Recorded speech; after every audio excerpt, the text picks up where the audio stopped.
এদিকে এভারকেয়ার হাসপাতালে পৌঁছে সিসিইউতে চিকিৎসাধীন থাকা শাশুড়ি বেগম খালেদা জিয়ার চিকিৎসার খোঁজ নিয়েছেন ডাক্তার জুবায়দা রহমান। গত এক সপ্তাহেরও বেশি সময় ধরে হাসপাতালে চিকিৎসা নিচ্ছেন বেগম খালেদা জিয়া। হাসপাতালে পৌঁছে সিসিইউতে বেগম জিয়াকে দেখেছেন ডাক্তার জুবায়দা।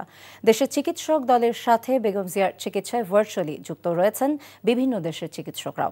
এছাড়া বেগম জিয়ার চিকিৎসার জন্য লন্ডন থেকে আসা বিশেষজ্ঞ চিকিৎসক ডাক্তার রিচার্ড বিলি এবং চীনের চিকিৎসক দল কাজ করছেন। বেগম জিয়ার চিকিৎসায় নিয়োজিত দেশি বিদেশি চিকিৎসকদের কাছ থেকে তার সর্বশেষ শারীরিক অবস্থার বিস্তারিত খোঁজ নিয়েছেন ডাক্তার জুবায়দা রহমান। এর আগে বিমানবন্দর থেকে সড়ক পথে গাড়ি বহর নিয়ে দুপুর 12টার কিছু সময় আগে হাসপাতালে পৌঁছান তিনি। প্রায় 17 বছর পর গত মে মাসে একবার বেগম খালেদা জিয়ার সঙ্গে দেশে এসেছিলেন ডাক্তার জুবায়দা।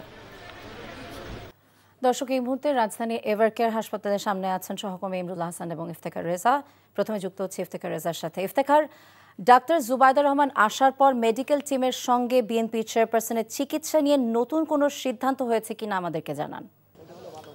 ধন্যবাদ। এখানে মূলত এখন পর্যন্ত এভারকেয়ার হাসপাতালে বিএনপির পক্ষ থেকে যিনি দায়িত্বপ্রাপ্ত রয়েছেন বেগম খালেদা জিয়ার স্বাস্থ্যের সর্বশেষ তথ্য জানানোর জন্য দলের স্থায়ী কমিটির সদস্য ডাক্তার AZM জাহিদ হোসেন তিনি এখন পর্যন্ত আমাদেরকে জানাননি। তবে আমরা প্রত্যাশা করছি হয়তো বেলা গড়ানোর সাথে সাথে তিনি জানাতে পারেন আমাদেরকে যে পরবর্তী বেগম জিয়াকে নিয়ে বিএনপি এবং তার পরিবারের ধাপগুলো কি হবে এ সম্পর্কে। এবং আমি আপনাকে জানিয়ে রাখতে চাই যে দলের মহাসচিব মির্জা ফখরুল ইসলাম আলমগীরের বরাতে আমরা জানতে পেরেছি যে আজকে বেগম খালেদা জিয়া লন্ডনের উদ্দেশ্যে রওনা হচ্ছেন না, মূলত তার শারীরিক কিছু জটিলতার কারণে এবং এয়ার অ্যাম্বুলেন্স কাতার থেকে আসার যে কারিগরি ত্রুটির কারণে মূলত আসতে পারেনি।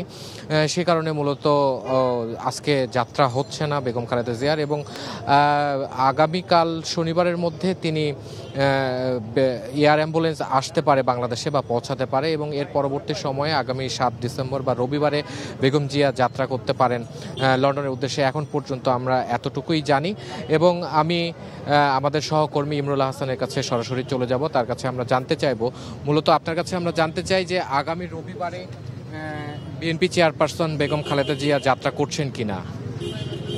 সেটা আসলে নির্ভর করছে দুটি বিষয়।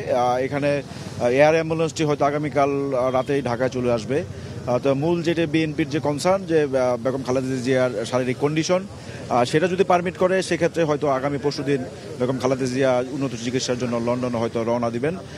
তবে সেটি আসলে সার্টিফাই করবেন তার যে দেশি বিদেশি চিকিৎসকরা রয়েছেন, এখানে মেডিকেল বোর্ড রয়েছেন, বিশেষজ্ঞ চিকিৎসকরা যারা এসেছেন, লন্ডনের একজন এসেছেন, চীনের 4 জন চিকিৎসক এখানে আছেন, আজকে তার পুত্রবধূ জুবায়দা রহমান আসছেন, তারা ফাইনালি আসলে সিদ্ধান্ত নেবেন যে তিনি বিমান যাত্রার জন্য তার শারীরিক কন্ডিশন আসলে যথেষ্ট ফিট কিনা।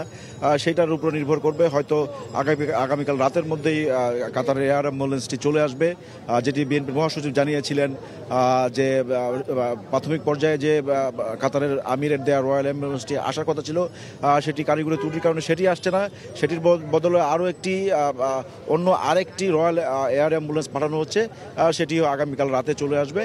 সব মিলিয়ে আসলে কিছুক্ষণ আগে একটি মেডিকেল বোর্ডের বৈঠকও হয়েছে, যেহেতু জুবায়দা রহমান আজকে সকালে ঢাকায় এসেছেন, তারপর পরে একটি বৈঠক হয়েছে। তবে আগামীকাল আসলে যদি পরিকল্পনা থাকে যে পরশুদিন ওনাকে লন্ডনে নিয়ে যাওয়া হবে, সেক্ষেত্রে আগামীকাল রাতে আসলে একটি চূড়ান্ত মেডিকেল বোর্ডের একটি সভা হবে, সেখানে আসলে তার চূড়ান্ত স্বাস্থ্য পরীক্ষার পরে আসলে সেখান থেকে চূড়ান্ত সিদ্ধান্তটি আসবে।